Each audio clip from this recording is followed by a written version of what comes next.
ஜெபம். அன்பின் தகப்பனே, உம்மை நன்றியோடு துதிக்கிறோம் அப்பா, ஸ்தோதரிக்கிறோம், நன்றி செலுத்துகிறோம். உம்முடைய அன்புக்காக, உம்முடைய கிருபைக்காக, உம்முடைய இரக்கங்களுக்காக நன்றி செலுத்துகிறோம் அப்பா. உம்முடைய கிருபை பெரியது, உம்முடைய இரக்கம் மகா பெரியது தகப்பனே, நன்றி செலுத்துகிறோம். எங்கள் கால்கள் சறுக்குகிறது என்று சொல்லும் போதெல்லாம் உம்முடைய கிருபை எங்களை தயவோடு தாங்கி, எங்களை தப்புவித்து, எங்களை ஏந்தி, எங்களை சுமக்கிறதற்காய் நன்றி செலுத்துகிறோம் அப்பா. எல்லா துதிக்கும் கனத்துக்கும் மகிமைக்கும் பாத்திரரே, ஒருவருக்கே எங்கள் ஆராதனையை மகிமையை செலுத்துகிறோம் தகப்பனே. எங்களுக்கு என்ன என்ன தேவைகளோ எல்லாவற்றையும் சிலுவையில் செய்து முடித்திருக்கிறீர். இந்த சத்தியத்திற்கு நேராக எங்களை வழி நடத்தி கொண்டிருக்கிறீர். சத்திய ஆவியானவரே, வேதத்தின் ரகசியங்களை, மறை பொருட்களை எங்களுக்கு எளிமையாக நாங்கள் புரிந்து கொள்ளும் வகையில் எங்களுக்கு கற்றுக் கொடுக்கிறதற்காக நன்றியப்பா. தடைகளை, மனக்கடினத்தை இயேசுவின் நாமத்தினாலே நான் அப்புறப்படுத்துகிறேன். சத்தியத்தை அறிந்து கொள்ளக்கூடிய, அதை ஏற்றுக்கொள்ளக்கூடிய உணர்வுள்ள இருதயங்களை எங்கள் ஒவ்வொருவருக்கும் நீ தருகிறதற்காய் நன்றி. எங்கள் தேவைகளை நீர் அறிந்திருக்கிறீர். எங்களுடைய சூழ்நிலைகளை, எங்களுடைய கண்ணீர்கள், அவமானங்கள் எங்களை காட்டிலும் நீர் நன்றாக அறிந்திருக்கிறீர். நீர் வார்த்தையாக கடந்து வருகிறதற்காய் நன்றி செலுத்துகிறேன்.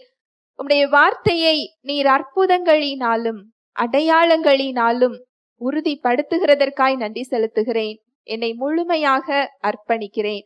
இயேசுவின் மூலம் ஜெபிக்கிறேன் நல்ல பிதாவே, ஆமேன்.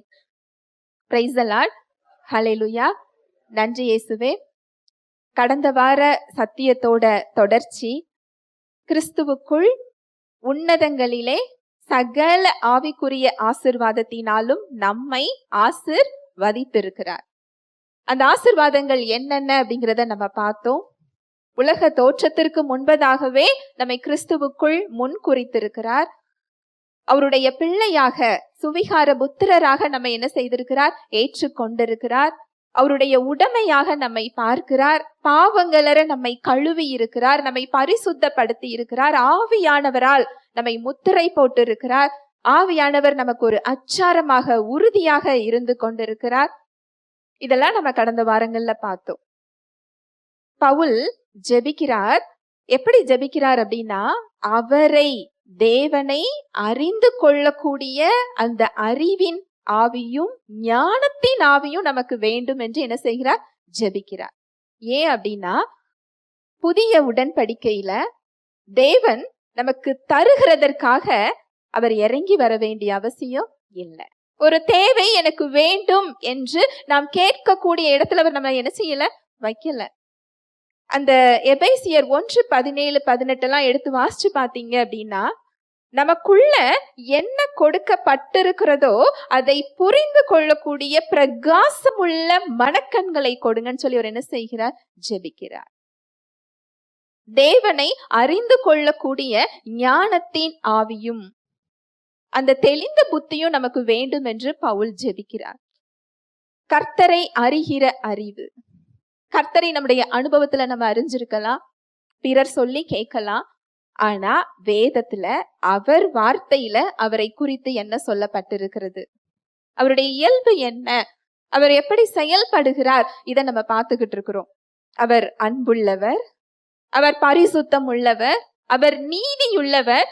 இன்றைக்கு நம்ம பார்க்க போறது, அவர் சர்வ வல்லவர், அவர் எங்கும் நிறைந்தவர், அவர் எல்லாம் அறிந்தவர். இத நம்ம தெரிந்து கொண்டோம் அப்படின்னு சொன்னா, நம்முடைய ஞானத்துக்கும் அவர் ஞானத்துக்கும் பெரிய வித்தியாசம் இருக்கு. வசனம் சொல்லுது, பூமிக்கும் வானத்துக்கும் எவ்வளவு உயரமோ அதோடைய தூரத்தை அளந்து பார்க்கவே முடியாது, அது எல்லை அற்றது. அது போல அவருடைய ஞானமும் நம்முடைய ஞானத்துக்கும் உள்ள வித்தியாசம் அவ்வளவு தூரமா. நம்முடைய வழிகளுக்கும் அவருடைய வழிகளுக்கும் உள்ள வித்தியாசம் அவ்வளவு தூரம். நம்முடைய சூழ்நிலைகளின் அடிப்படையில நம்ம தேவனை பார்த்து கொண்டிருக்கிறோம். உலகத்தில் உள்ள அனுபவங்களின் அடிப்படையில, நம்முடைய அறிவின் அடிப்படையில, நம்முடைய பலத்தின் அடிப்படையில தேவனை பார்த்து கொண்டிருக்கிறோம். ஆனா தேவனுடைய வல்லமையும் அவருடைய இயல்பும் இதைவிட மேலானது, இதை மேற்கொள்ளக்கூடியது. அவருடைய வல்லமையை இயற்கை விதிகள் தடுக்க முடியாது. ஹல்லேலூயா, பிரைஸ் தி லார்ட். இதை நீங்க அறிந்து கொண்டீங்க அப்படின்னு சொன்னா உங்களால உங்களுடைய சூழ்நிலைகள்ல தைரியமாக இருக்க முடியும், பயம் இல்லாமல் இருக்க முடியும், அவரை பற்றி பிடித்து கொள்ள முடியும். அதனாலதான் வேதத்துல நிறைய இடங்கள்ல சொல்லப்பட்டிருக்கு, அவரை அறிகிற அறிவு. அவரை அறிகிற அறிவு அவரது வார்த்தையின் மூலம் நாம பெற்றுக்கொள்ள வேண்டும். நம்ம தவறுதலாக அவரை குறித்து அறிந்து வைத்திருந்தோம் என்றால் அது கட்டுகளுக்கு நேராக கொண்டு செல்லும். அவர் சர்வ வல்லவர். ஆபிரகாம் தனி ஒருவராக அவரை தன்னோட சொந்த தேசத்திலிருந்து வெளியே அழைக்கிறார். உன் தகப்பன் தேசத்தையும் உன் சொந்த இனத்தையும் உன்னோட நாட்டையும் விட்டு நான் காண்பிக்கும் தேசத்துக்கு போ. ஆபிரகாம் அந்த ஊரை விட்டு அவர் வெளியில வரும்போது, அது ஒரு சின்ன ஊர் கிடையாது, அது ஒரு சிட்டி, ஒரு நகரம், வாணிபத்துல சிறந்து விளங்கிய ஒரு ஊர். அங்க சொந்த பந்தங்கள், செல்வம், நண்பர்கள் எல்லாரையும் விட்டுட்டு தான் அவர் என்ன செய்கிறார்? வெளியே வருகிறார். எல்லாவற்றையும் விட்டு விட்டு வருகிறார். அதை தேர்ந்தெடுக்கிற அந்த பாதை ஒரு முட்டாள்தனமான ஒரு பாதையா தெரிஞ்சிருக்கும் இல்லையா? ஒரு புத்திசாலித்தனம் இல்லாத ஒரு பாதையா இருந்திருக்கும். ஆனா தேவனுடைய வழிகள் உயர்ந்தவைகள். இதை நீங்க விசுவாசிக்கும் போது அந்த திட்டத்துல உங்களால என்ன செய்ய முடியும்? போக முடியும். அங்க கானான் தேசத்துக்கு அழைத்து செல்லுகிறார். அங்கு லோத்துக்காக அவர் அங்க மற்ற ராஜாக்களை எதிர்க்கிறார். அதுல வெற்றியும் பெறுகிறார். அவருக்கு பயம் வருது, நம்மை எதிர்த்து ஜெயித்த ராஜாக்கள் நம்மை மேற்கொண்டு விடுவார்களோ, பயம் வருகிறது. தேவன் வாக்கு பண்ணி இருக்கிறாரே, உனக்குள் பூமியின் வம்சங்கள் எல்லாம் ஆசீர்வதிக்கப்படும். ஆனா அவருக்கு அதற்கான சூழ்நிலை இல்லை. அவர் சரீரம் அங்கு செத்து போயிருக்கிறது. அவருடைய மனைவியின் கர்ப்பம் அங்கு செத்து போயிருக்கு. உலக பிரகாரமாக சூழ்நிலைகளில் எந்த வாய்ப்பும் கிடையாது. ஆபிரகாமுக்கு பயம் வருகிறது. அங்க தேவன் என்ன செய்தார் தெரியுமா? அவருக்கு தரிசனமாகி தன்னுடைய வார்த்தையை குறித்து, நீ பயப்படாதே, நான் சர்வ வல்லமையுள்ள தேவன். ஹல்லேலூயா, பிரைஸ் தி லார்ட். ஆபிரகாமுக்கு பயம் வரும்போது தேவன் அவருக்கு என்ன வார்த்தையை கொடுக்கிறார் என்றால், நான் சர்வ வல்லமையுள்ள தேவன். அவருடைய வல்லமையை அவர் நினைவுபடுத்துகிறார். ஹல்லேலூயா, பிரைஸ் தி லார்ட். பிரச்சனையின் போது நம்ம எதை நினைவுக்கு கொண்டு வரணும்? தேவன் சர்வ வல்லமையுள்ள தேவன். அவருடைய வல்லமையை அங்கு நினைவு கூறுகிறார். நான் உனக்கு கேடகமாக இருக்கிறேன், நான் உனக்கு பரிசாக இருக்கிறேன், உனக்கு நான் பலனாக இருக்கிறேன். அவரே பலனாக வரும்போது நம்மிடத்துல என்ன குறை இருக்க முடியும்? அவரே கேடகமாக இருக்கும் பொழுது எந்த தீங்கு உங்களை தொட முடியும்? எந்த நோய் உங்களை மேற்கொள்ள முடியும்? எந்த பிரச்சனை உங்களை மேற்கொள்ள முடியும்? அதனாலதான் ஆபிரகாம் அதுல மேற்கொண்டார். அவர் வெற்றியை அங்க பார்க்கிறார். அவர் சர்வ வல்லமையுள்ள தேவன். அவர் உலகத்தை படைச்சதுல அதுல நம்ம தெரிந்து கொள்ளலாம். இப்ப வரைக்கும் அந்த படைப்பு அவருடைய வல்லமையை பறைசாற்றி கொண்டிருக்கிறது. அதை உண்டாக்குனது மாத்திரம் இல்ல, இப்ப வரைக்கும் அதை பராமரித்து கொண்டு அதை தற்காத்து கொண்டிருக்கிறது. அந்தரத்துல பூமியை பிடித்து வைத்திருக்கிறது யார்? அதுக்கு ஃபவுண்டேஷன் போட்டது யாருன்னு சொல்லி யோபுல கேக்குறாரு. அது அஸ்திவாரம் போடும்போது நீ இருந்தியான்னு கேக்குறாரு. அது எப்படி அது தொங்குகிறது? தேவனுடைய வார்த்தையின் வல்லமையினால். ஹல்லேலூயா, பிரைஸ் தி லார்ட். அவருடைய வார்த்தையின் வல்லமையினால் பூமி கீழே விழல. நீங்க எப்படி விழுந்து போகுவீங்க? உங்க சூழ்நிலைகள்ல உங்க கால்கள் எப்படி வழுவி போகும்? உங்க சூழ்நிலைகள்ல நீங்க எப்படி தடுமாறி போவீங்க? அங்கு அந்த உயிர் இல்லாத பொருட்கள் அவர் வார்த்தைக்கு கட்டுப்பட்டு என்ன செஞ்சுக்கிட்டு இருக்கு? சுத்தி கொண்டிருக்கிறது. ஒவ்வொரு அவருடைய படைப்புகள்ல அந்த கிரியேஷன்ஸ், அது உயிருள்ள பொருளாக இருந்தாலும் சரி, அது உயிரற்ற பொருளாக இருந்தாலும் சரி, அவருடைய வல்லமையையும் அவருடைய நாமத்தையும் அவருடைய மகிமையையும் அது பறைசாற்றி கொண்டிருக்கிறது. ஹல்லேலூயா, பிரைஸ் தி லார்ட். சர்வ வல்லவர், சர்வ வல்லவர் அப்படின்னா எல்லாவற்றையும் மேற்கொள்ளக்கூடிய வல்லமை படைத்தவர், எல்லாவற்றிற்கும் அதிகாரி. நீங்க இத வேதத்துல பாத்தீங்கன்னா அநேக சூழ்நிலைகள்ல அது சொல்லப்பட்டிருக்கும். அந்த சூழ்நிலைகளை கட்டுப்படுத்தக்கூடிய, அதை ஆளுகை செய்யக்கூடிய சர்வ வல்லமையும் அதிகாரமும் நிறைந்தவர். நேபுகாத் நேச்சார் அப்படின்னு சொல்லி ஒரு ராஜா நம்ம வாசிச்சிருப்போம் பழைய ஏற்பாடுல. அந்த காலத்துல அவர் உலகங்களை எல்லாம் ஆளுகை செய்தவர். ஒரு வசனம் சொல்லுது, கொரிந்தியர்ல சொல்லப்பட்டிருக்கு, அதிகாரமும் ராஜாக்களும் யாரால ஏற்படுத்தப்படுறாங்களா? தேவனால் ஏற்படுத்தப்படுறாங்க. நேபுகாத் நேச்சார் ஒரு புறஜாதி. அந்த ஆளுகையையும் அந்த ராஜ்யத்தையும் அந்த பாபிலோன் கட்டடத்தையும் பார்க்கும்போது அவருக்கு பெருமை வருது. வாசிக்கலாம், தானியேல் 4:29 முதல். 12 மாதம் சென்ற பின்பு ராஜா பாபிலோன் ராஜ்யத்தின் அரண்மனை மேல் உலாவிக் கொண்டிருக்கும் போது, இது என் வல்லமையின் பராக்கிரமத்தினால் என் மகிமை பிரதாபத்திற்கென்று ராஜ்யத்துக்கு அரண்மனையாக நான் கட்டின மகா பாபிலோன் அல்லவா என்று சொன்னான். இந்த வார்த்தை ராஜாவின் வாயில் இருக்கும்போதே வானத்திலிருந்து ஒரு சத்தம் உண்டாகி, ராஜாவாகிய நேபுகாத் நேச்சாரே, ராஜ்யபாரம் உன்னை விட்டு நீங்கிச்சு, மனுஷனினின்று தள்ளப்படுவாய், வெளியின் மிருகங்களோடே சஞ்சரிப்பாய், மாடுகளைப் போல் புல்லை மேய்வாய். இப்படியே உன்னதமானவர் மனுஷருடைய ராஜ்யத்தில் ஆளுகை செய்து தமக்கு சித்தமாய் இருக்கிறவனுக்கு அதை கொடுக்கிறார் என்பதை நீ அறிந்து கொள்ளும் மட்டும் 7 காலங்கள் உன்மேல் கடந்து போகும் என்று உனக்கு சொல்லப்படுகிறது என்று விளம்பினது.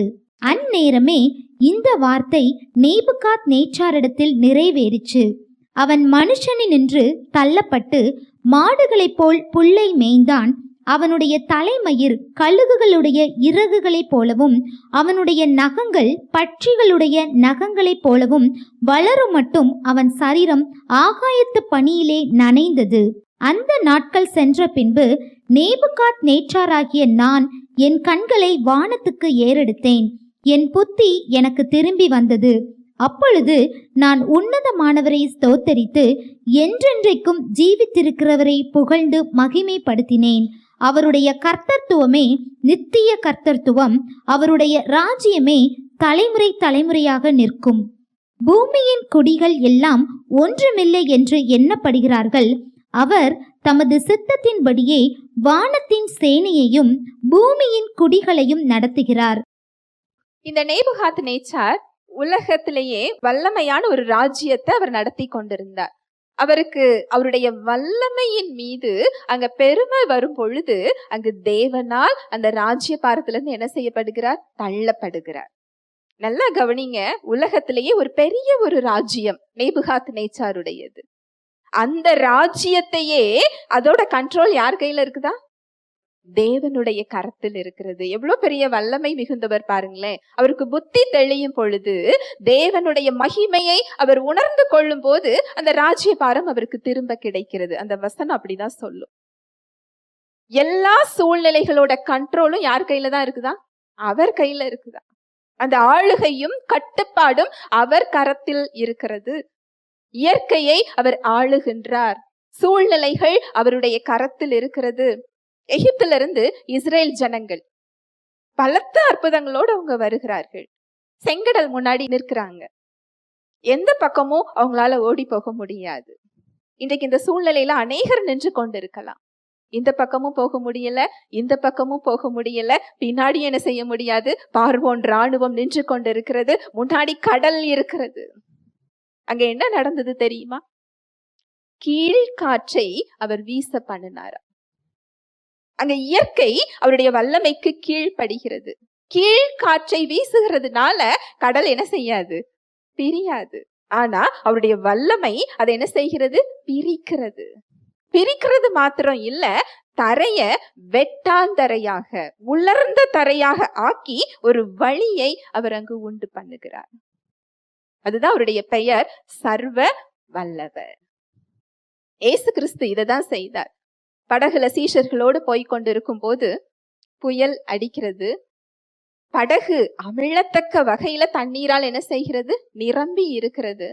சீஷர்கள் எல்லாரும் எழுப்புறாங்க, நாங்க மடிந்து போறது உங்களுக்கு கவலை இல்லையா? உடனே எழுந்து, நல்ல வேளை என்னை எழுப்பி விட்டீங்க, இப்படிதான் நீங்க நல்ல கவனமா இருக்கணும் அப்படிலாம் அவர் சொல்லல. ஏன் பயந்தீர்கள்? ஏன் அவிசுவாசமா இருக்கிறீங்க? நான் இன்னும் எத்தனை காலம் உங்க கூட இருக்க போறேன் அப்படின்னு சொல்லி காற்றையும் கடலையும் அவர் என்ன செஞ்சாரா? அதட்டினார். அந்த இயற்கை அவருக்கு என்ன செஞ்சதா? கீழ்ப்படிந்தது. சர்வ வல்லவர். அந்த சூழ்நிலைகளோட அந்த ஆளுகை அவர் கைக்குள்ள இருக்குது. அநேக உதாரணங்களை நம்ம பார்க்க முடியும். அநேக தெய்வ மனிதர்களோட வாழ்க்கையை பார்க்க முடியும். மரித்து போன உறுப்புகள் அங்க உயிரடைகிறது. ஆபிரகாமுக்கு அவர் அதிசயமாக அவர் ஈசாக்க கொடுக்கல, அவர் சரீரத்தை உயிர்ப்பித்து அவர் ஈசாக்கை கொடுத்தார். சாராளுடைய கர்ப்பம் அங்கு உயிர்ப்பிக்கப்படுகிறது. சாராள் இறந்த பிறகு அவர் இன்னொரு திருமணம் செய்து இன்னும் அவருக்கு அந்த மனைவியோடு குழந்தைகள் இருக்குது. எப்பேற்பட்ட ஒரு மகத்துவம் இல்லையா? அடிமை, எங்கேயுமே அடிமைக்கு எதிர்காலமே கிடையாது. உயிரோடு இருக்கும் வரைக்கும் அடிமையாக தான் இருக்கணும். யோசேப்பு, அவர் அங்க குழிக்குள்ள தள்ளப்படுகிறார். அந்த குழிக்குள்ள இருந்து அவரை தூக்கி எடுத்தது யாரு? அந்த தீங்குல இருந்து அவரை காப்பாற்றியது யார்? அந்த சிறைச்சாலையில இருந்து அவரை அதிபதியாக அங்க உயர்த்துகிறார். இதுலலாம் அவருக்கு ரெக்கமெண்ட் பண்ணது யாரு? அந்த தயவு உண்டாக செஞ்சது யாரு? அந்த வழியை உண்டாக செஞ்சது யாரு?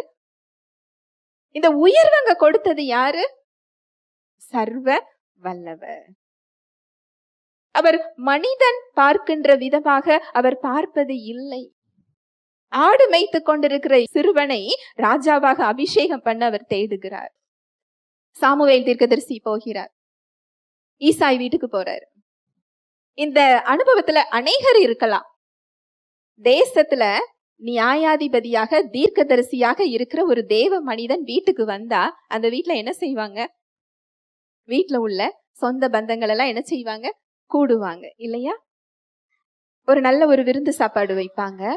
சாமுவேல் தீர்க்கதரிசி போகிறார். உன்னுடைய மகன்ல ஒருவரை தேவன் ராஜாவாக அபிஷேகம் செய்கிறார், உன்னுடைய மகனை வரச்சொல் அப்படிங்கிறாரு. எலியாப் வருகிறார்.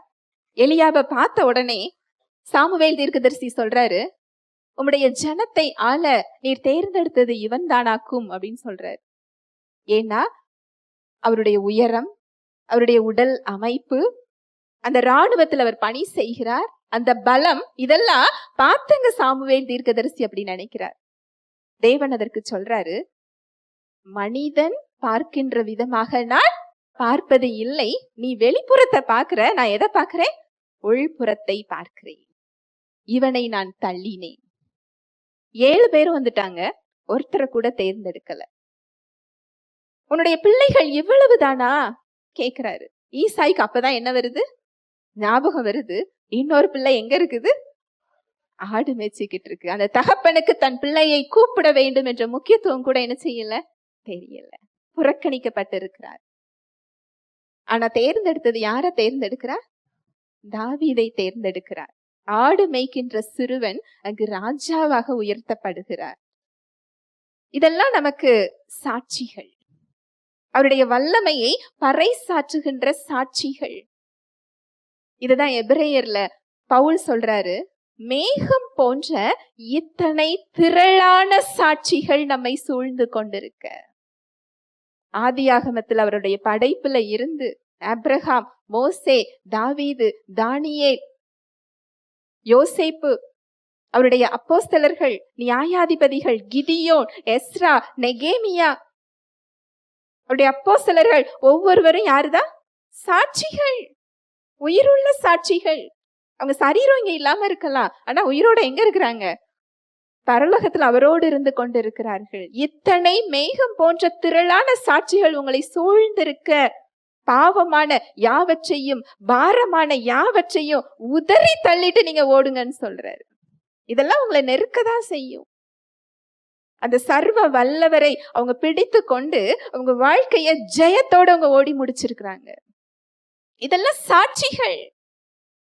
அவங்க எந்த அடி மட்டத்துல இருந்து வந்தாங்க அப்படிங்கறத நீங்க பாத்தீங்க அப்படின்னா, நம்மாலும் வர முடியும் என்ற நிச்சயம் நமக்கு வரும். அவங்க வாழ்க்கையில தேவன் எப்படி செயல்பட்டு இருக்கிறார் என்பதை தெரிந்து கொண்டோம் என்றால், நம்ம வாழ்க்கையிலையும் ஒரு நம்பிக்கை நமக்கு என்ன செய்யும்? வரும். ஒவ்வொரு தெய்வ மனிதர்கள் சர்வ வல்லவர், அவருடைய வல்லமையை சொல்லிக்கொண்டே இருக்கலாம். ஒவ்வொரு சூழ்நிலைகள்லையும் கண்மலை அடிச்சா தண்ணி வருது, மேக ஸ்தம்பமாக அந்த மக்களோடு செல்கிறார், அக்கினி ஸ்தம்பமாக ஒளியாக நிற்கிறார்.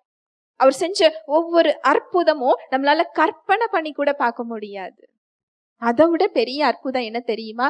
ஆவியில் மரித்திருந்த மனிதனை இயேசுவின் இரத்தத்தினால் கழுவி சுத்தமாக்கி ஆவியை மறுபடியும் அவர் புதிதாக மாற்றி இருக்கிறார். அவருடைய அற்புதங்களே பெரிய அற்புதம் இதுதான். ஹல்லேலூயா, பிரைஸ் தி லார்ட். புதிய சிருஷ்டியாக, அது ஒரு டிரான்ஸ்லேஷன்ல போடப்பட்டிருக்கு, புதிய உயிரினமாக. ஹல்லேலூயா, பிரைஸ் தி லார்ட். நம்ம பழைய இயல்புல இல்ல, ஆதாம் கிட்ட இருந்து வந்த இயல்புல இல்ல, தேவ வித்தினால் நம்மை மறுபடியும் பிறக்க செய்து நம்மை பரிசுத்தமாக்கி அவரே வந்து தங்கும் உறைவிடமாக நம்மளை என்ன செஞ்சுட்டாரா? மாற்றி விட்டார். அவரால் செய்ய முடியாத அதிசயமே கிடையாது, அற்புதமே கிடையாது. எல்லா சூழ்நிலைகளும் அவருடைய கட்டுப்பாட்டுக்குள்ளதான் இருக்குது. ஆனா அவரால் எல்லா சூழ்நிலையிலையும் செயல்பட முடியுதா? உங்களுக்கு ஒரு கேள்வி கேட்கிறேன். ரட்சிப்பு நம்ம எல்லாரும் பெற்றுக்கொள்ளணும் அப்படிங்கிறது தான் அவருடைய விருப்பம். இந்த விருப்பத்தை அவர் சொல்லி கொண்டு மாத்திரம் இல்ல, இறங்கி வந்து அதை கொடுக்கவும் செய்து விட்டார். ஒரு திறந்த அழைப்பாக சிலுவையில நீங்க எல்லாரும் பெற்றுக்கொள்ளுங்கள் சொல்லி ஒட்டுமொத்த மனு குலத்துக்கும் அங்க ஒரு விலைக்கிரயம் செலுத்தப்பட்டு அங்க ஒரு பெரிய மீட்பு உண்டாக்கப்பட்டிருக்கிறது. ஒருவர் கூட கெட்டு போகாமல் எல்லோரும் நித்திய ஜீவனை பெற்றுக்கொள்ள வேண்டும் என்பதே அவருடைய சித்தமாக இருக்கிறது. அதுக்குதான் அவர் இவ்வளவு ஒரு கடினமான ஒரு செயலை செய்திருக்கிறார். எல்லாரும் ரட்சிப்பை பெற்றிருக்காங்களா? இல்ல. அப்ப இதுல யாரோட பிரச்சனை? தேவனோட பிரச்சனையா, மக்களோட பிரச்சனையா? மக்களோட பிரச்சனை. எதனால அவங்க ரட்சிப்பை பெறல? எதனால நாம பெற்றிருக்கிறோம்? எதனால அவங்க பெற்றுக்கொள்ளல? அவரை ஏற்றுக்கொள்ளல, அவரை அவங்க விசுவாசிக்கல. அதனால தேவனால அங்க என்ன செய்ய முடியல? அது செயல்பட முடியல. அந்த ரட்சிப்பை, அந்த மீட்பை, அந்த புது வாழ்க்கைய அவங்க வாழ்க்கையில அவரால் என்ன செய்ய முடியல? கொடுக்க முடியல. அவருக்கு வல்லமை இல்லாம இல்ல, அவரால் செய்ய முடியாம இல்ல. ஆனா அவருடைய இயல்புக்கு மாறாக அவரால் செயல்பட முடியாது. இத நீங்க புரிந்து கொள்ளல அப்படின்னா சூழ்நிலைகள்ல நம்மளால அவருக்கு ஒத்துழைப்பு கொடுக்க முடியாது. அவருக்கு வல்லமை இல்லாம கிடையாது, அவரால் செய்ய முடியாம கிடையாது. எல்லாவற்றையும் அவரால் செய்ய முடியும். சர்வ வல்லவர். எல்லா சூழ்நிலைகள்லையும் நம்மை போஷிக்க முடியும். அங்க சாரிபாத் விதவையின் வீட்டுல அவங்க சாகிறதற்காக அவங்க தயாராயிட்டாங்க.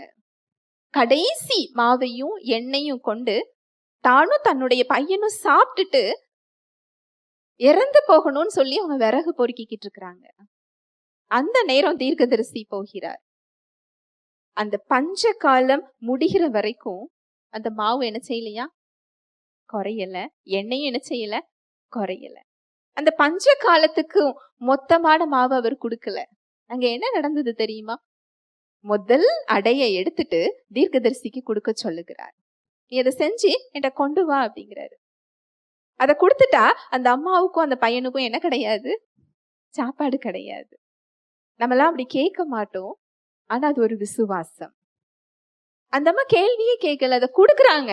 அடுத்து அவங்களுக்கு செய்யறதுக்கு உள்ள என்ன வருது? மாவு வருது. தினம் தினம் அங்க என்ன நடந்திருக்கும் தெரியுமா? முதல் நட தெய்வ மனுஷனுக்கு போயிருக்கும். 2வது அவங்களுக்கு என்ன கிடைச்சிருக்கும்? மாவும் எண்ணெயும் கிடைத்தது. அவங்க மாத்திரம் இல்ல, 2 பேர் மாத்திரம் இல்ல, அவங்க உறவுகள் எல்லாம் கூப்பிட்டு சாப்பாடு கொடுத்தாங்களாம். தினம் தினம் அந்த அமுத சுரபி போல அந்த மாவு என்ன செஞ்சிருக்கங்க? வந்து கொண்டே இருந்தது. அதே தேவன் இன்றும் அதே வல்லமையோடு இருக்கிறார். அது உங்களை மட்டும் போஷிப்பது இல்லை, உங்க சுற்றத்தாரையும் அது என்ன செய்யும்? போஷிக்கும். அதுதான் மத்தேயு 6ல சொல்றாரு. உங்களுக்கு என்ன தேவையோ அந்த தேவைகள் உண்டாகும் முன்பதாகவே நான் அதை என்ன செஞ்சிருக்கிறேன்? அறிந்திருக்கிறேன். உங்க ஜீவனுக்கு என்ன தேவை? உங்க சரீரத்துக்கு என்ன தேவை? உங்க வாழ்க்கைக்கு என்ன தேவை? எனக்கு அது தெரியும். காட்டு புஷ்பத்தை பாரு, காக்கா குருவிகளை பாரு. காக்கா குருவிகள் எங்கேயாவது போய் விதைச்சு நாற்று நட்டு தண்ணீர் பாய்த்து அறுவடை செய்து அங்க களஞ்சியங்கள் அது சேர்த்து வைக்குதா? இல்ல. நியூஸ் பேப்பர்ல எங்கேயாவது 1,00,000 காக்கைகள் உணவு இல்லாமல் மரித்தன அப்படின்னு வருதா? இல்ல. அதுக்கு போஷிக்கிறது யார்? பரமபிதா. கடல்ல பெரிய பெரிய உயிரினங்கள், திமிங்கலம், அதுக்கெல்லாம் ஒரு நேரம் சாப்பாடே டன் கணக்குல தேவை. அதற்கு போஷிக்கிறவர் யார்? இதெல்லாம் உங்களுக்கு தேவைகள் என்று எனக்கு தெரியும். இதை நீங்க அஞ்ஞானிகள் போல ஓடி தேடாதீங்க. முதல்ல என்னை தேடுங்கள். முதலாவது தேவனுடைய ராஜ்யத்தையும் அவருடைய நீதியையும் தேடுங்கள். அவரை தேடுங்கள், அவரை அறிந்து கொள்ளுங்கள்னு சொல்றாரு. அவரால் செய்ய முடியாம இல்லை, அவர் சர்வ வல்லவர். உங்க சூழ்நிலைகள் அவருடைய கட்டுப்பாட்டுக்குள் இருக்கிறது. அதை மாற்ற அவரால் முடியும். அங்கு தானியேலுக்கு அவரால் அற்புதம் செய்ய முடிந்தது என்றால், ஆபிரகாமுக்கு செய்ய முடிந்தது என்றால், இஸ்ரவேல் மக்களுக்கு செய்ய முடிந்தது என்றால், நமக்கும் அவரால் என்ன செய்ய முடியும்? செய்ய முடியும். அவரால் செய்ய முடியாம இல்ல, ஆனா அவருடைய இயல்புக்கு மாறாக அவரால் செய்ய முடியாது. அது அவருடைய கேரக்டர். அவர் மாறாதவர். இயேசு கிறிஸ்து எல்லா ஊர்லயும் அற்புதம் செய்யறாரு. அவரை பார்த்தாலே அசுத்தாவிகள் என்ன செய்யுது? ஓடுது. மரித்தவர் உயிரோடு எழுந்திருக்கிறார்.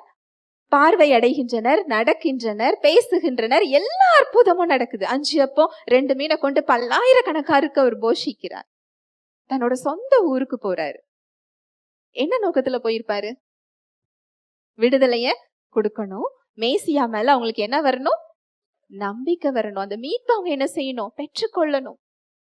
ஆனா அவர்களுடைய அவிசுவாசத்தின் நிமித்தம், இவர் தச்சர் அல்லவா, யோசேப்பின் குமாரன் அல்லவா, இவருடைய சகோதரிகள் எல்லாம் நம்மோடு கூட இருக்கிறார்கள் அல்லவா அப்படின்னு சொல்லி அவருடைய சரீரத்தை குறிச்சு அவங்க என்ன செஞ்சாங்களாம்? இடரல் அடைஞ்சாங்களாம். அவங்க அவிசுவாசத்தின் நிமித்தம் சின்ன சின்ன அற்புதங்களை மாத்திரம் செஞ்சுட்டு அவர் ஆச்சரியப்பட்டு திரும்பி போனாராம். என்ன நோக்கத்துல அந்த ஊருக்கு போனாரு? அற்புதங்களை செய்யணும்னு சொல்லி. அவருக்கு அங்க விருப்பம் இருக்கு, அதுக்கு வல்லமை இருக்கு. ஆனா அவரால் என்ன முடியல? செய்ய முடியல. அந்த மக்களுடைய அவிசுவாசம் அதை தடுத்தது. இந்த அவிசுவாசம் அப்படிங்கிறது சின்ன விஷயம் கிடையாது. அவரை நம்ம வாழ்க்கையில செயல்பட விடாமல் அது என்ன செய்யும்? தடுக்கும். அவர் சர்வ வல்லவர். ஆனா அவரை தடுக்கக்கூடிய ஒரு காரியம் நம்மிடத்தில் உண்டு. அவர் வல்லமையை நம்ம வாழ்க்கையில செயல்பட விட முடியாம அதை என்ன செய்யும்? தடுக்கும். அது ஒரு சாய்ஸ். நம்முடைய உரிமையாக அதை அவர் நமக்கு கொடுத்திருக்கிறார். நம்முடைய உரிமைக்கு அவர் மரியாதை கொடுக்கிறார், அதற்கு இடம் கொடுக்கிறார். உபாகமம் 30:19. நான் ஜீவனையும் மரணத்தையும் ஆசீர்வாதத்தையும் சாபத்தையும் உனக்கு முன் வைத்தேன் என்று உங்கள் மேல் வானத்தையும் பூமியையும் இன்று சாட்சி வைக்கிறேன். ஆகையால் நீயும் உன் சந்ததியும் பிழைக்கும்படிக்கு நீ ஜீவனை தெரிந்து கொண்டு. நான் ஜீவனையும் மரணத்தையும் ஆசீர்வாதத்தையும் சாபத்தையும் உனக்கு முன் வைத்தேன் என்று உங்கள் மேல் வானத்தையும் பூமியையும் இன்று சாட்சி வைக்கிறேன். ஆகையால் நீயும் உன் சந்ததியும் பிழைக்கும்படிக்கு நீ ஜீவனை தெரிந்து கொண்டு. நம்ம முன்னாடி இந்த 2 சாய்ஸ் இருக்கு. நீங்க சொல்லலாம், நான் விசுவாசி, நான் இயேசு கிறிஸ்துவை இரட்சகராக ஏற்றுக்கொண்டிருக்கிறேன், நான் ரட்சிக்கப்பட்டிருக்கிறேன், நான் அதுல ஜீவனை தேர்ந்தெடுக்கிறேன், நீங்க சொல்லலாம். ஒரு நாள் அனுபவம் இல்ல அது. அனுதினமும் உங்க சூழ்நிலைகள்ல, உங்க பிரச்சனைகள்ல, நீங்க எடுக்கிற தீர்மானங்கள்ல, உங்க சிந்தனைகள்ல வரக்கூடிய காரியங்கள்ல நீங்க எதை தேர்ந்தெடுக்கிறீங்க? ஒன்று அது தேவனை செயல்பட வைக்கும், இல்லை என்றால் அது தேவனை என்ன செய்யும்? செய்ய விடாமல் தடுக்கும். அதுதான் இந்த வசனம் சொல்லுது. இந்த ஒரு அமைப்புலதான் அவர் நம்மை உருவாக்கி இருக்கிறார். இது அனுதினமும் நம்ம வாழ்க்கையில நம்ம தேர்ந்தெடுக்கக்கூடிய ஒரு இடம். அங்க ஆபிரகாம் தேர்ந்தெடுத்திருக்கலாம், எல்லாத்தையும் விட்டுட்டு நான் எப்படி வர்றது, எதை நோக்கி நான் போகிறது அப்படின்னு கேட்டிருந்தா அவர் அங்க மரணத்தை தேர்ந்தெடுத்திருப்பார் இல்லையா? யோசேப்பு கேட்டிருக்கலாம், அந்த கசப்பையும் வைராகியத்தையும் அவர் வைத்திருந்தால் அந்த உயர்வுக்கு அவர் என்ன செஞ்சிருக்க மாட்டாரு, போயிருக்க மாட்டார். மோசே ராஜா வாழ்க்கையை தேர்ந்தெடுத்திருக்கலாம், இந்த வேத புஸ்தகத்துல அவருடைய பெயர் என்ன செஞ்சிருக்காது, வந்திருக்காது. உலகத்துக்கு அது ஒரு பைத்தியமான ஒரு வழிதான். ஆனா அதுலதான் என்ன இருக்குது, ஜீவன் இருக்கிறது. உலகம் பைத்தியம் தான் சொல்லும். மோசையை என்ன சொல்லியிருக்கோம், பைத்தியம் தான் சொல்லியிருக்கோம். ஏன்னா ராஜா பதவியை விட்டுட்டு பார்வோனுடைய வாரிசு அவர், பட்டத்து இளவரசராக அவர் இருந்தார். அடுத்து ராஜா அவர் தான். அதை விட்டுட்டுதான் எங்க போறாரு, வனாந்தரத்துக்கு செல்லுகிறார். ஆனா அந்த வனாந்தரத்துக்கு சென்றதுதான் என்னது, ஜீவன். எத்தனை பேர் இந்த ஜீவனை தேர்ந்தெடுப்போம் இல்லையா? ஆனா அதுலதான் என்ன இருக்குதா, ஜீவன் இருக்கு. அவருடைய வழிகளில் தான் ஜீவன் இருக்கு. இதை தேர்ந்தெடுக்கிறது ஒவ்வொரு முறையும் இருக்குது. அவர் சர்வ வல்லவர். இரண்டாவது, அவர் எங்கும் நிறைந்தவர். எல்லா பக்கமும் இருக்கிறார். அவருடைய பிரசன்ஸ் எல்லா பக்கமும் இருக்குது. இங்கேயும் இருக்குது, உங்களுக்குள்ளயும் இருக்குது. அவருடைய எல்லா படைப்புகள்லையும் அந்த பிரசன்னம் இருக்கிறது. அவருடைய இயல்பே எங்கும் நிறைந்தவர். நீங்க ஒரு ரூமை பூட்டி வைத்துக் கொண்டு உள்ளே இருந்தால் அங்கேயும் அவர் என்ன செய்து கொண்டு இருக்கிறார். நீங்க வானத்துக்கு ஏறி போனீங்கன்னா அங்கேயும் அவர் என்ன செய்யறாரு, இருக்கிறார். கடலுக்கு அடியில போனாலும் அங்கேயும் என்ன செய்யறாரா, இருக்கிறார். யோனா தேவனுடைய திட்டம் அவருக்கு பிடிக்கல. ஏன்னா அவர் போய் சுவிசேஷம் சொல்ல சொன்ன இடம் ஒரு பகையான ஒரு இடம், இஸ்ரவேலுக்கு ஒரு எதிரி நாடு. நான் போய் சொன்னா அந்த மக்கள் மனம் திரும்பினால் நீர் அவர்களை அழிக்க மாட்டீர். எப்படி இருக்கு பாருங்க. அந்த மக்களை நீர் எங்க என்ன செய்ய மாட்டீங்க, அழிக்க மாட்டீங்க, நீர் இரக்கம் உள்ளவர் என்பதை நான் அறிவேன் அப்படின்னு சொல்லிட்டு அவர் போ சொன்ன இடத்துக்கு போகாம கப்பல் ஏறி இன்னொரு இடத்துக்கு போகிறார். அவருடைய பிரசன்னத்துக்கு மறைவாக எங்கே போக முடியும்? அங்க புயல் வருது, அந்த கப்பல்ல உள்ள எல்லாத்தையும் தூக்கி போடுறாங்க. இவருக்கு நல்லா தெரியும், ஏனிய தூக்கி போடுங்க, புயல் என்ன செஞ்சிடும், நின்று விடும். அதுக்கு காரணமே தான்ங்கிறத அவர் என்ன செய்கிறார், தெரிந்து கொள்ளுகிறார். அவரை விழுங்கக்கூடிய பெரிய மீன் 3 நாள் அது வயிற்றுக்குள்ள இருக்கிறாரு. அந்த வயிற்றுக்குள்ளும் தேவனுடைய பிரசன்னம் இருந்தது. ஹல்லேலூயா, பிரைஸ் தி லார்ட். நீங்க இன்னைக்கு நினைக்கிறீங்களா, என்னோட பிரச்சனை யாருக்கும் சொன்னா கூட புரியாது, ஒரு சிறை அனுபவத்தை போல நான் இருக்கிறேன், இது யாருக்கு தெரியும், இந்த இடத்துல தேவன் இருக்காரா அப்படின்னு நான் நினைக்கின்ற மாதிரியான சூழ்நிலை நீங்க நினைக்கலாம். அவருடைய பிரசன்னம் அங்கும் என்ன செய்யுது, இருக்குது. அந்த பிரசன்னம் எங்க இருந்தது தெரியுமா? சாத்ராக், மேஷாக், ஆபேத் நேகோவை நெருப்புல தூக்கி போட்டாங்க. அவங்க ஜீவனங்க தேர்ந்தெடுத்தாங்க. அத முதல்ல நம்ம கவனிக்கணும். எதை தேர்ந்தெடுத்தாங்க? ஜீவனை தேர்ந்தெடுத்தாங்க. நெருப்புல தூக்கி போடுறாங்க. 7 மடங்கு வழக்கமாக இருக்கின்ற அந்த அக்கினியோட அளவை விட 7 மடங்கு வெப்பத்தை கூட்டி வச்சிருந்தாங்களாம். அத கொண்டு போய் அவங்கள போட்டவங்க இறந்து போயிட்டாங்களாம். நீங்க எடுத்து வாசிச்சு பாருங்க. ஆனா இவங்க கைய காலை கெட்டி வெளியில வந்துடக்கூடாதுன்னு சொல்லி கைய காலை கெட்டி உள்ள கொண்டு போய் என்ன செய்யறாங்க, போடுறாங்க. ராஜா உயர்த்த இடத்துல உட்காந்து பாத்துக்கிட்டு இருக்கிறாரு. அந்த கட்டுகள் எல்லாம் அவிழ்ந்து 4 பேர் சுத்தி வராங்களாம். ராஜாவுக்கு ஒரு சந்தேகம், நீங்க 3 பேரை தானே போட்டீங்க, 4 பேர் அதுல போறாங்களே, அதுல ஒருவருடைய சாயல் எப்படி இருக்கு, தேவ சாயல். அந்த அக்கினிக்குள்ளையும் அவர் கூட நிற்கிறார். தனியா அவர் என்ன செய்யல, விடல. அந்த அக்கினி அவர்களை கொல்லுவதற்காக திட்டம் தீட்டி போடப்பட்ட அந்த அக்கினி அவங்களுடைய ஒரு முடிய கூட அது அழிக்கல. அவங்களை கட்டி வைத்திருந்த கட்டுகளை அது அவிழ்த்தது. அவங்களுக்கு தீமையாக கொடுத்தது அங்க அவங்களுக்கு நன்மையை அது என்ன செய்கிறது. சாத்தான் உங்களுக்கு தீமையை கொடுத்திருக்கலாம், உலகத்துல உள்ள தீமை உங்ககிட்ட வந்திருக்கலாம். விழுந்து போன உலகத்தில் நாம் வாழ்ந்து கொண்டிருக்கிறோம். அது தீமையாக உங்களுக்கு வந்தாலும் அந்த தீமை உங்களுக்கு அது நன்மையை தான் செய்யும். அது உங்களுக்கு தீமை என்ன செய்யாது. அதோட இயல்பே மாறிவிடும். தீயோட இயல்பு என்னது? எதை போட்டாலும் என்ன செஞ்சிடும்? எரித்து விடும். அப்படிப்பட்ட இயல்பு அவங்க முடிய எரிக்கல, அவங்க சரீரத்தை எரிக்கல, அவங்க ஆடைகளை எரிக்கல. இன்னும் சொல்ல போனா அவங்க மேல தீயின் வாசம் கூட இல்லை. ஆனா அவங்கள கட்டி வைத்திருந்த கட்டுகளை அது என்ன செஞ்சுதா? அவிழ்த்தது. எப்படிப்பட்ட வல்லமை பாருங்களேன். நம்மளால நினைச்சு பார்க்க முடியாத ஒரு வல்லமை. மீனோட வயிற்றுக்குள்ளேயும் அவர் இருக்கிறார், தீக்கு நடுவுலையும் அவர் என்ன செய்கிறார்? இருக்கிறார். இன்னும் நீங்க வாசிச்சு பாத்தீங்கன்னா தெரியும், எல்லா பக்கத்திலையும் அவருடைய பிரசன்னம் இருக்கிறது. எங்கும் நிறைந்தவர். அந்த எங்கும் நிறைந்தவர் இப்ப எங்க இருக்கிறார் தெரியுமா? நமக்குள்ள இருக்கிறார். ஹல்லேலூயா, பிரைஸ் தி லார்ட். எவ்வளவு ஒரு அன்புள்ள தெய்வம் இல்லையா? இததான் தாவீது ராஜா சொல்றாரு, கர்த்தரை தெய்வமாக கொண்ட ஜனம் பாக்கியம் பெற்றது. நீங்களும் நானும் பெற்ற பாக்கியம் பெரியது. ஹல்லேலூயா, பிரைஸ் தி லார்ட். வாசிக்கலாம் சங்கீதம் 139 7 முதல் 10 வரை. உம்முடைய ஆவிக்கு மறைவாக எங்கே போவேன்? உம்முடைய சமூகத்தை விட்டு எங்கே ஓடுவேன்?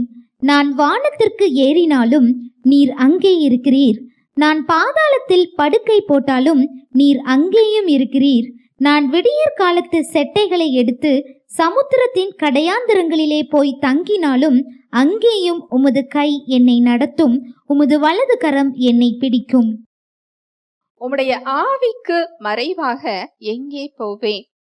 உம்முடைய சமூகத்தை விட்டு எங்கே ஓடுவேன்?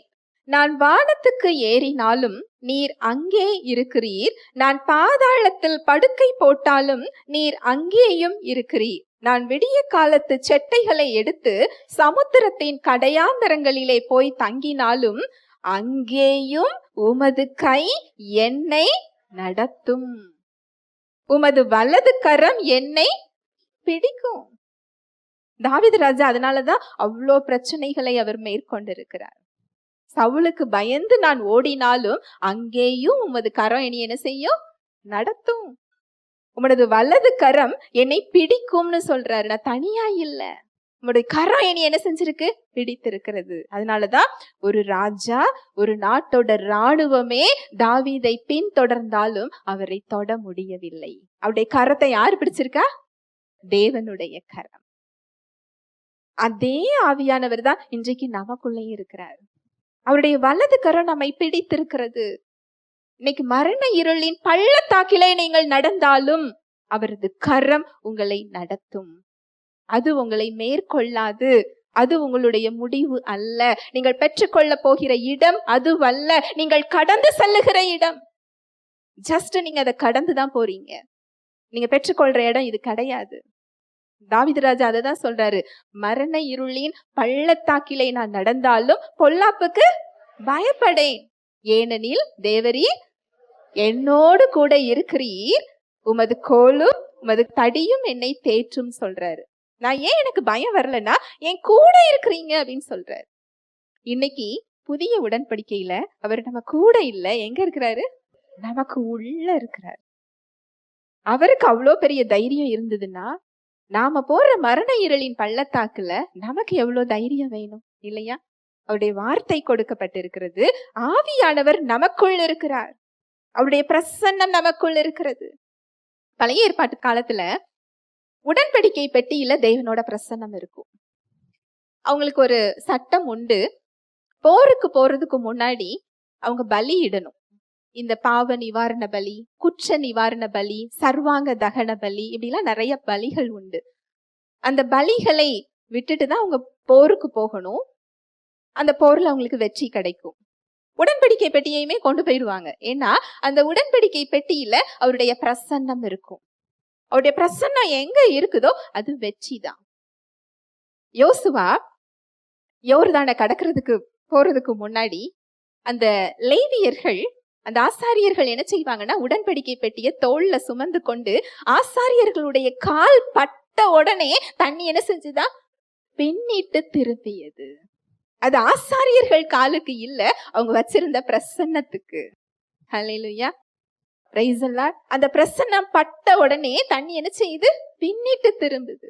அதே பிரசன்னம் தான் இன்னைக்கு எங்க இருக்குது, நமக்குள்ள இருக்கு. வாசிக்கலாம் 1 கொரிந்தியர் 6:19-20. உங்கள் சரீரமானது நீங்கள் தேவனாலே பெற்றும் உங்களில் தங்கியும் இருக்கிற பரிசுத்த ஆவியினுடைய ஆலயமாய் இருக்கிறதென்றும் நீங்கள் உங்களுடையவர்கள் அல்லவென்றும் அறியீர்களா? கிரயத்திற்கு கொல்லப்பட்டீர்களே, ஆகையால் தேவனுக்கு உடையவைகளாகிய உங்கள் சரீரத்தினாலும் உங்கள் ஆவியினாலும் தேவனை மகிமைப்படுத்துங்கள்.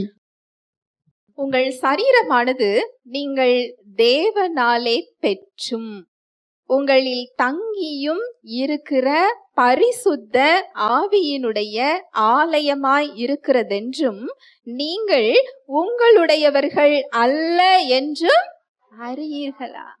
எப்படி அந்த உடன்படிக்கை பெட்டிக்குள்ள அந்த பிரசன்னம் இருந்ததோ, இன்றைக்கு இந்த ஆலயத்துக்குள்ள அவரோட பிரசன்னம் என்ன செய்து இருக்குது.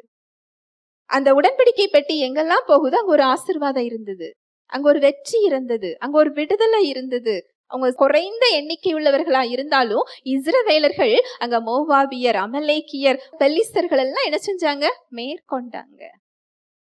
இன்றைக்கு இந்த உடன்படிக்கை பெட்டிக்குள்ள அந்த பிரசன்னம் இருக்குதே, இது எங்க போனாலும் அங்க என்ன வரணும், விடுதலை வரணும். அந்த நோக்கத்துக்காக தான் அவர் நமக்குள் இருக்கிறார். இருள் நிறைஞ்ச உலகத்துல இருக்கிறோம், நம்ம போகும் பொழுது, நடக்கும் பொழுது நம்மோடு கூட அவர் நடக்கிறார். நீங்க பேசும்போது உங்க மூலமாக அவர் பேசுகிறார், நீங்க பார்க்கும் பொழுது உங்க மூலமாக அவர் பார்க்கிறார், நீங்க கரங்கள் நீட்டும் போது உங்கள் மூலமாக அவர் நீட்டுகிறார், நீங்க நடக்கும் போது அந்த பிரசன்னம் உங்க கூட வருது, உங்களுக்குள்ள இருக்குது. அந்த பிரசன்னத்துல வந்து ஒவ்வொருவரும் விடுதலை என்ன செய்யணும், பெற்றுக்கொள்ளணும். அதற்காக தான் அந்த பிரசன்னம் எங்க இருக்கு, நமக்குள்ள இருக்கு. ஏன்னா அதோட இயல்பு அதுதான். அது எங்க இருக்குதோ அங்க விடுதலை, அது எங்க இருக்குதோ அங்க வெற்றி, அது எங்க இருக்குதோ அங்க ஆசீர்வாதம். அந்த உடன்படிக்கை பெட்டி ஒருவருடைய வீட்டுல இருந்தது. அங்க அத்தனை வருஷமும் அந்த வீடு எப்படி இருந்ததா, ஆசீர்வாதமா இருந்ததா. ஹல்லேலூயா, பிரைஸ் தி லார்ட். அவர் எங்கும் நிறைந்தவர். இன்றைக்கு விசுவாசியோட ஆவியில் அவர் வாசம் செய்து கொண்டிருக்கிறார். நீங்க நிற்கிற சூழ்நிலைகளை அவர் அறிந்திருக்கிறார். அந்த இடத்துல அந்த பிரசன்னம் இருக்கு, நீங்க தனியா இல்ல. நீங்க அதுல ஜீவனை தேர்ந்தெடுக்கும் போது அந்த பிரசன்னம் வெளிப்படுறத உங்களால என்ன செய்ய முடியும், பார்க்க முடியும். அது உங்க சாய்ஸ், அது நீங்க தேர்ந்தெடுக்கிறது. எதை நீங்க பார்க்க போறீங்க, எதை நீங்க பிடிக்க போறீங்க, எதை நீங்க பெற போறீங்க, அது யார் கரத்துல இருக்கு, நம்ம கரத்துல இருக்குது. சாய்ஸ் மட்டும்தான், தேர்ந்தெடுக்கிறது மாத்திரம்தான்.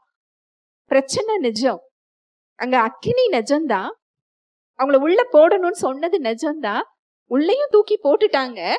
ஆனா அவருடைய வல்லமை அங்க என்ன செஞ்சது, நன்மையா உங்களுக்கு கொடுத்தது, பாதுகாப்பை கொடுத்து ஒரு விடுதலையோடு வெளியில அழைத்து வந்தது. அது போலதான் நீங்க ஜீவனை தேர்ந்தெடுக்கும் பொழுது, நீங்க இன்னைக்கு என்ன தண்ணீரின் மேல நடந்தாலும் சரி, அக்கினியில நடந்தாலும் சரி, கடலுக்கு அடியில மீனோட வயிற்றுல இருக்கிற மாதிரியான ஒரு அனுபவத்துல இருந்தாலும் சரி, பவுல் சீலா இவங்கெல்லாம் சாட்சிகள். பவுல் சீலா சுவிசேஷம் சொன்னதுனால அடித்து, ரத்தம் வர வரைக்கும் அடித்து சிறைச்சாலையில கொண்டு போய் உட்காவலரை, அப்படின்னா ரொம்ப ரொம்ப பத்திரமா இருக்கிற ஒரு இடம், அங்க கொண்டு போய் வச்சு தொழு மரத்துல தூக்கி மாட்டி வச்சுட்டாங்க. அங்கேயும் அவருடைய பிரசனை என்ன செஞ்சது, இருந்தது. அவங்க ஜீவனை தேர்ந்தெடுத்தாங்க, அவங்க புலம்பல, அவங்க தேவனை குறை சொல்லல. நான் சுவிசேஷம் தானப்பா நான் சொல்ல வந்தேன், நீங்க சொன்னதுனால தானே இந்த இடத்துக்கு வந்தேன், நான் யாருக்கும் எந்த ஒரு கெடுதலும் பண்ணலையே, நான் இது தப்பா எதுவும் சொல்லலையே, உங்க திட்டத்தின்படி உங்க வார்த்தையை கேட்டு நான் இந்த இடத்துல சுவிசேஷம் சொன்னேன், எனக்கு ஏன் இந்த பிரச்சனை, என்னால வலி தாங்க முடியலையே அப்படின்னு சொல்லி அவங்க என்ன செய்யல, புலம்பல. தேவனை குறை கூறவில்லை, முறுமுறுக்கவில்லை, அவங்க மரணத்தை பேசல. இங்கேயும் இந்த சிறைச்சாலையிலையும் அவருடைய பிரசன்னம் என்னோடு கூட இருக்கிறது என்று அவரை துதித்து பாட ஆரம்பிச்சிட்டாங்க. அந்த பிரசன்னம் அங்க என்ன செய்யுது? நிலநடுக்கத்தை வரவழைத்து சிறைச்சாலையின் பூட்டோட இது என்ன செய்யுது? திறக்குது.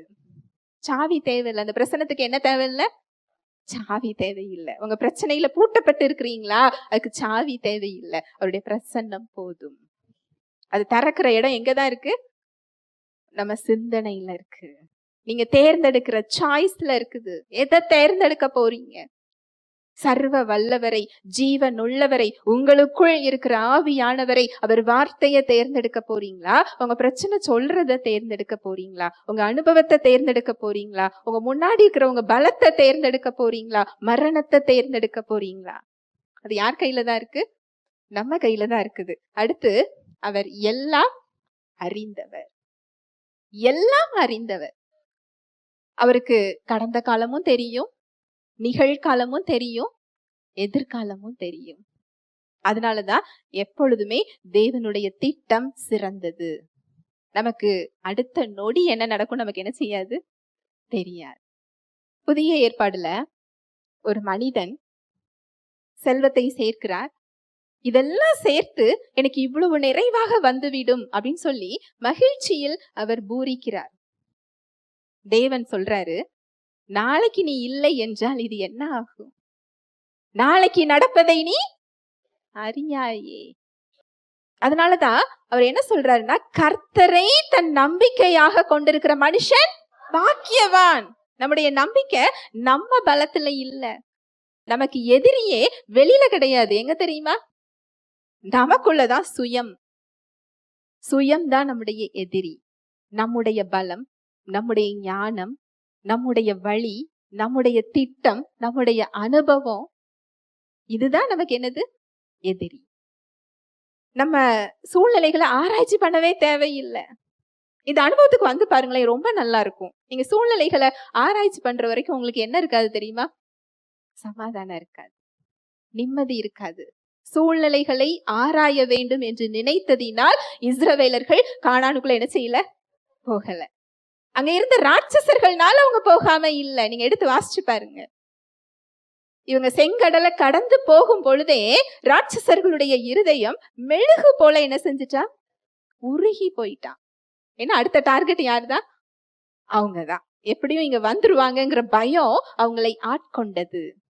ராட்சசர்களினால் அவங்க போகாம இல்ல, அவங்க அதை ஆராய்ச்சி செஞ்சதுனால அவங்க என்ன செய்யல? போகல.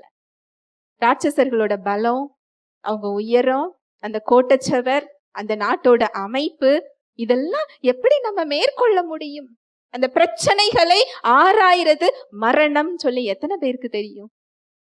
நம்ம பிரச்சனையை ஆராய்ந்து பாக்குறோமா? தேவனை நம்புகிறோமா? அவரை சார்ந்து கொள்றோமா? இந்த சர்வ வல்லவரை நாம பிடித்துக் கொள்றோமா? எங்கும் நிறைந்தவரை பிடித்துக் கொள்றோமா? அந்த ஜீவனை பிடித்துக் கொள்றோமா? ஏன் அவ்வளோ பெரிய பிரசன்னம் நமக்குள்ள இருந்தும் ஏன் விடுதலையை பார்க்கல அப்படின்னா, பிரச்சனையை என்ன செஞ்சுட்டு இருக்கிறோம்? ஆராய்ந்து கொண்டிருக்கிறோம். உலக அனுபவத்தையும் ஞானத்தையும் நம்ம தேவைக்கு ஒரு ஊறுகாய் மாதிரி தேவனை என்ன செய்யறோம்? என்ன செய்யறோம்? தொட்டுக்கொள்ளுகிறோம். எப்படி தொட்டுக்கொள்றோம்? மெயின் ஃபுட்டு வேற, ஊறுகாவையே சாப்பாடா என்ன செய்ய மாட்டோம்? சாப்பிட மாட்டோம். தேவைக்குதான் என்ன செய்வோம்? அப்படிதான் தேவனை என்ன செஞ்சிருக்கிறோம்? வைத்திருக்கிறோம். ஊறுகாய் மாதிரி எத்தனை பேர் அவரை வச்சிருக்கிறோம்? ஒரு தேவைன்னா ஓடுறது, மத்த நேரம் நம் விருப்பம், நம் வெளி, நம் சுயம், நம் பலம், நம்முடைய திட்டம். அதனாலதான் எல்லாம் வல்லவர், சர்வ வல்லவர், எங்கும் நிறைந்தவர், எல்லாம் அறிந்தவரால நம்ம வாழ்க்கையில என்ன செய்ய முடியல? செயல்பட முடியல. ஏன்னா அவரை முழுமையா ஆளுகை செய்ய விடல. ஊறுகாய் மாதிரி ஒரு ஓரத்துல என்ன செஞ்சிருக்கிறோம்? வைத்திருக்கிறோம்.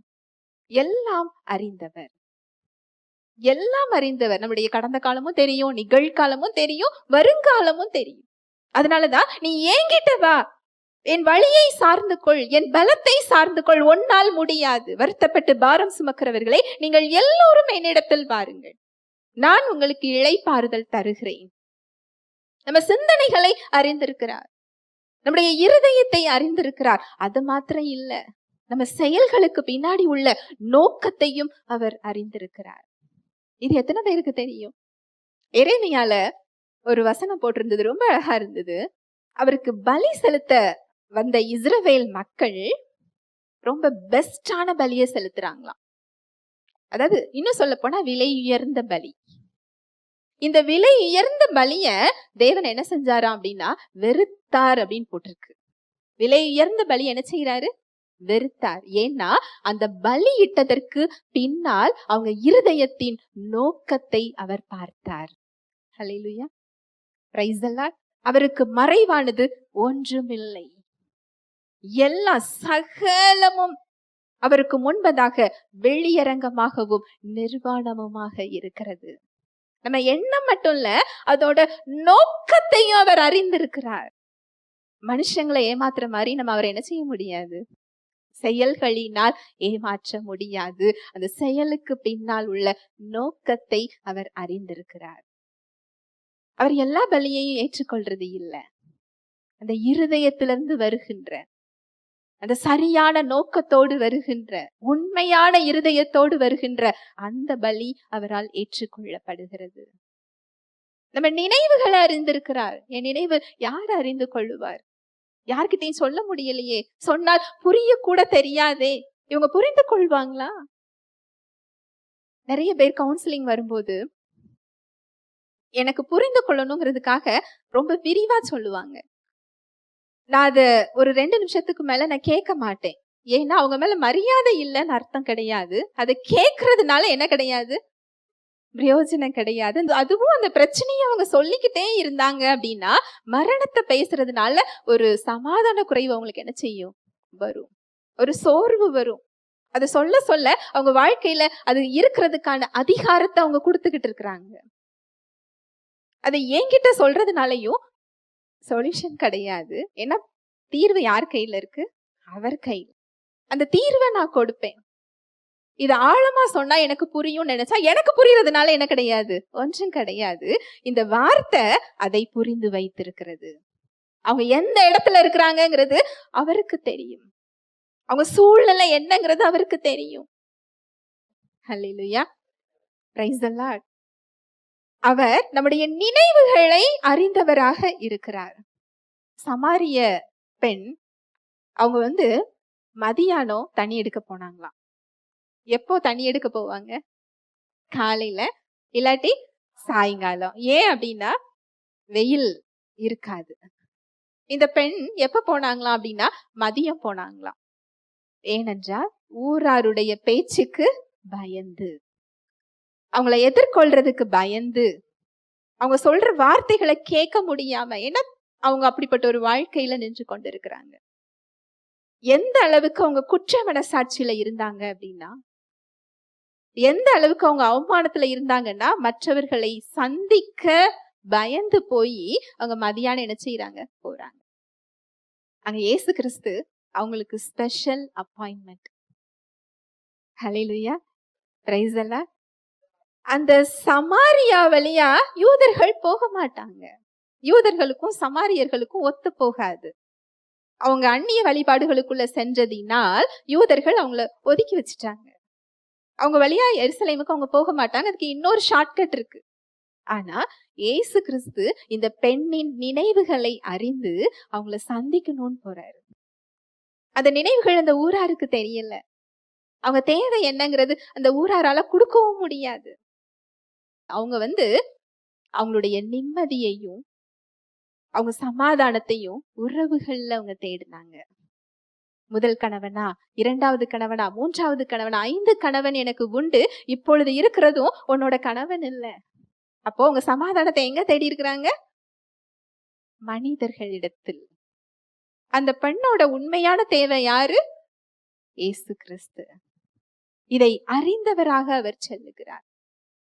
குற்றப்படுத்தல. எனக்கு கொஞ்சம் குடிக்க தண்ணீர் தருகிறாயா? எவ்வளவு அன்பு பாருங்களேன். நம்மனா ஒருத்தங்களை பார்த்த உடனே என்ன சொல்லுவோம்? அவங்களோட செஞ்ச குறைகளும் அந்த பாவங்களும் தான் நமக்கு முன்னாடி என்ன செய்யும், வரும். ஆனா அந்த பாவத்தை முதல்ல சொல்லி இருந்தா அந்த பெண் அவர்கிட்ட பேசியிருக்க மாட்டாங்க. ஒரு நட்பை ஏற்படுத்தி ஒரு கம்ஃபர்ட்ட கொடுக்கிறாரு. உன் தேவை என்னதுங்கிறத சொல்றாரு. உனக்கு தேவை இது அல்ல. எது தேவை? நான் தேவை, ஜீவ தண்ணீர் தேவை. இத புரிந்து கொண்ட உடனே அந்த பெண் என்ன செஞ்சாங்க அப்படின்னா, வச்சிருக்கிற பானைய போட்டுட்டு ஊருக்குள்ள யார பாக்குறதுக்கு வெட்கப்பட்டு குற்ற மனப்பான்மையோடு நின்னாங்களோ அவங்கள பாக்குறதுக்கு ஓடுனாங்களாம். ஹல்லேலூயா, பிரைஸ் தி லார்ட். நீங்க ஜீவ தண்ணீரை ருசித்தால் உங்களால ஒரு இடத்துல என்ன செய்ய முடியாது? உட்கார முடியாது. நாமும் என்ன செய்வோம்? ஓடுவோம், சாட்சி சொல்வதற்கு. அந்த நினைவுகளை அறிந்திருக்கிறார். ஊராரால ஒதுக்கப்பட்ட ஒரு நிலைமைதான். அவங்க தேடி போய் அவங்க குற்ற மனப்பான்மையை நீக்கி அவங்களுக்கு ஒரு விடுதலையை கொடுக்கிறார். அவங்க வாழ்க்கை அங்க மாறுகிறது. அவங்க வாழ்க்கை மாத்திரம் இல்ல, அந்த ஊராரோட வாழ்க்கையை அங்க என்ன செய்யுது? மாறுகிறது. எந்த இடத்துல நீங்க இன்னைக்கு இருக்கிறீங்களோ அந்த நினைவுகளை அவர் அறிந்திருக்கிறார்.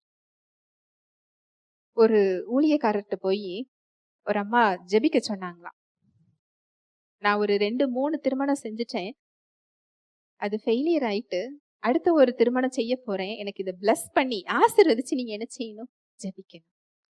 உடனே ஊழியக்காரர் சொன்னாரா, நான் ஆசீர்வதிச்சு ஜெபிக்க மாட்டேன். ஏன்னா இதுலயும் உனக்கு என்ன கிடையாது? வெற்றி வராது. அவருடைய உறவை சொல்லி தருகிறேன், இழந்து போனதை நீ பெற்றுக்கொள்ளுவாய். அதுதான் தேவை. நம்மெல்லாம் பொருள் மேல நம்ம கவனம் இருக்கு.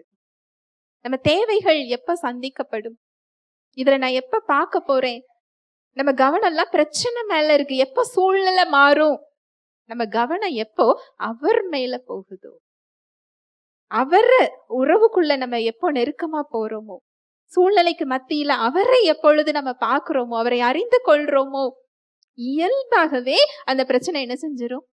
மாறிவிடும். நிறைய நாங்க பாக்குறோம். ஒரு சகோதரி ஒரு சாட்சி சொன்னாங்க, ரொம்ப நல்லா இருந்தது. அவங்களுடைய தம்பிக்கு அவங்களோட மூளை நரம்புல 4 இடத்துல நரம்பு வெடிச்சு ரத்தம் லீக் ஆக ஆரம்பிச்சிருச்சான். நல்ல சத்தியத்துல இருக்கிற ஒரு சகோதரி, ஒரு வாஞ்சையுள்ள சகோதரி. மெசேஜ் முடிஞ்ச உடனேயே அவங்க எந்திரிச்சு வெளியில கிளம்புவாங்க. எனக்கு ரொம்ப நாள் தெரியாது ஏன் அவங்க போறாங்க அப்படின்னு நினைப்பேன். அதுக்கப்புறமா தான் சொன்னாங்க, முடிஞ்சு அடுத்தவங்க நைட் ஷிஃப்ட்டுக்கு அவங்க என்ன செய்யணும்? போய் ஜாயின் பண்ணணும். கணவர் இல்ல, தனியாக பிள்ளைங்களை அவங்க வளர்க்குறாங்க. அந்த டைம்க்கு அவங்க கிளம்புனாதான் போய் வேலைக்கு என்ன செய்ய முடியும்? அவங்க ஜாயின் பண்ண முடியும். அவங்க அட்டன் பண்ணாம இருக்கிறதுக்கு, மீட்டிங் அட்டன் பண்ணாம இருக்கிறதுக்கு எத்தனையோ சாக்கு போக்குகளை சொல்ல முடியும். நான் உடனே என்ன செய்யணும்? வேலைக்கு போகணும். ஒரு பஸ்ஸை மிஸ் பண்ணாலும் எனக்கு நேரம் ஆகும். நான் இரவு முழுவதும் விழித்திருக்க வேண்டும். எத்தனையோ காரியங்களை அவங்க என்ன செய்யலாம்? சொல்லலாம். அவங்க சொல்ல மாட்டாங்க. கரெக்டா வருவாங்க. நிறைய பேரை எங்க கிட்ட கொண்டு வருவாங்க. ஒரு சீடராக அவங்க இருக்கிறாங்க. அப்போ அந்த அக்காவோட தம்பிக்கு டாக்டர் முடியாதுன்னு சொல்லிட்டாங்களாம். எடுத்துட்டு போங்க அப்படி சொல்லிட்டாங்களாம். உடனே இந்த அக்கா சத்தியம் தெரிஞ்சதுனால அவங்க அதை அத்தாரிட்டி பிரேயரை செஞ்சுட்டு ஜெபிச்சுட்டு அந்த வார்த்தைகளை சொல்லி கொடுத்துருக்குறாங்க. அதை போட்டு விட்டுருக்குறாங்க. அந்த மூளையிலெல்லாம் ரத்தம் லீக் ஆக ஆரம்பிச்சுட்டு 4 இடத்துல லீக் ஆகுது. அன்னைக்கு நைட்டு உட்கார்ந்துருக்கும் போது அந்த யூரின் பேக்ல 3/4 பேக் ரத்தம் வந்துருச்சான். இதை பார்த்த உடனே பயம் வருமா வராதா? வரும். ஆனா இந்த அக்கா என்ன சொன்னாங்களாம் அப்படின்னா, அங்க லீக் ஆகி வெளியில உள்ள ரத்தம்லாம் அங்க ஸ்டோர் ஆகாம எங்க வருது? யூரின் பேக்குக்கு வருது. புரியுதா நான் சொல்றது? எந்த அளவுக்கு விசுவாசத்துல இருந்தா அதை சொல்ல முடியும்? டாக்டர் தூக்கிட்டு போங்கன்னு சொல்லிட்டாங்க, முடியாதுன்னு சொல்லிட்டாங்க. அத்தாரிட்டி பிரேயர் செஞ்சாச்சு. அந்த வார்த்தைகளை சொல்றோம். எனக்கு இந்த இடம் ரொம்ப சந்தோஷமா பார்த்தேன். நேத்துனா அவங்க விசுவாசத்துல சந்தோஷப்பட்டேன். ஒரு விசுவாசத்துல பலப்படாம அந்த இடம் அவங்களுக்கு என்ன செய்யாது? வராது. அவங்க தம்பி மனைவிட்ட அவங்க சொன்னாங்களா, வெளியே உள்ள ரத்தம் லீக் ஆன ரத்தம்லாம் எங்க போகுது?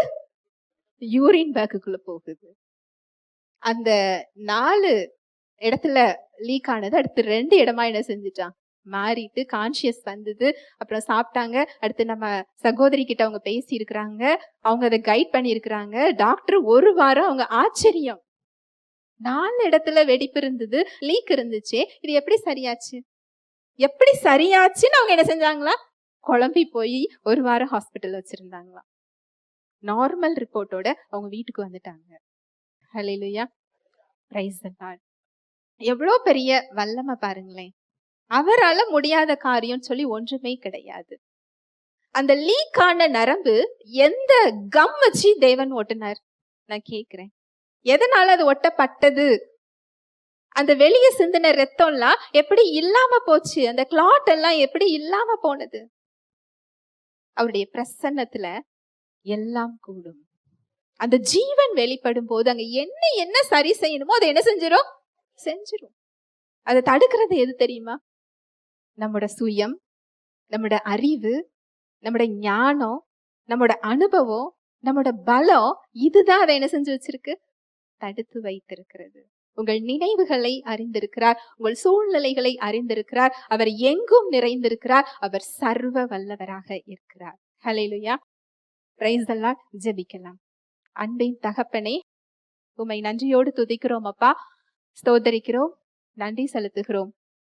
உம்முடைய அன்புக்காக, உம்முடைய கிருபைக்காக, உம்முடைய இரக்கங்களுக்காக நன்றி அப்பா. உம்முடைய கிருபை பெரியது, உம்முடைய இரக்கம் மகா பெரியது தகப்பனே. நன்றி செலுத்துகிறோம். எப்பேற்பட்ட பாக்கியத்தை நாங்க பெற்றிருக்கிறோம்.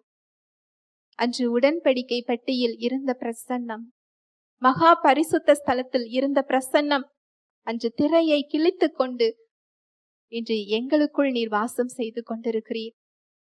நீர் தங்கும் உறைவிடமாக எங்களை நீர் மாற்றி இருக்கிறீர். சர்வ வல்லமையுள்ளவர், எங்கும் நிறைந்தவர், எல்லாம் அறிந்தவர் எங்களுக்குள் இருக்கிறீரப்பா. இந்த பாக்கியத்திற்காக நாங்கள் நன்றி செலுத்துகிறோம். எந்த இடத்துல நாங்க மாற வேண்டும் என்று சுட்டி காண்பித்திருக்கிறீர். வந்திருக்கிற ஒவ்வொருவரையும் உடைய கரத்தில் தருகிறேன். என்ன தேவையில வந்தாங்களோ அவங்களுக்கு ஏற்ற மன்னாவை நீர் கொடுத்ததற்காக நன்றி. அவங்களோடு பேசியதற்காய் நன்றி. உங்களுடைய சமாதானத்தை அவர்களுக்கு நீர் கொடுத்ததற்காக நன்றி அப்பா. பலப்படுத்தியதற்காக நன்றி. அவங்க வாழ்க்கையில சரீரத்துல உள்ள எல்லா பாவ சாப நோயின் கட்டுகளையும் இயேசுவின் நாமத்தினாலே நான் அப்புறப்படுத்துகிறேன். சிலுவையில் நீர் கொடுத்த தேவ சுகத்தை, தேவ விடுதலையை இயேசுவின் நாமத்தினாலே நான் கட்டவிழ்கிறேன். தடைகளை நீக்கி போடுகிற ஜெய கிறிஸ்து அவர்கள் முன் செல்கிறதற்காய் நன்றி செலுத்துகிறேன். அவங்க செய்வதெல்லாம் வாய்க்க செய்கிறதற்காய் நன்றி.